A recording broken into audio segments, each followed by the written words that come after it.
ఒక్కొక్క రోజు ఒక్కొక్కలా కనబడేవారంట స్వామివారు అర్చకులకి. వారే కదా స్వామిని అత్యంత దగ్గరగా చూసేది. ఒకరోజు కోపంగా, ఇంకో రోజు అల్లరి చేసే చిన్న పిల్లాడిలా, ఇంకో రోజు గంభీరంగా, ఇంకో రోజు వృద్ధుడిలా కనబడేవారంట.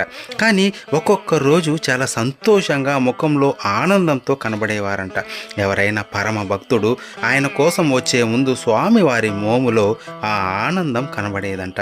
ఆ భక్తుడు వచ్చి స్వామిని దర్శించి హుండీలో అతనికి తోచిన ధనాన్ని వేస్తాడు కదా, ఆ ధనాన్ని స్వామి హుండీలో పడనీయకుండా అలా తీసుకొని తను కుబేరుడి దగ్గర చేసిన అప్పుకి వడ్డీ కట్టేవారంట.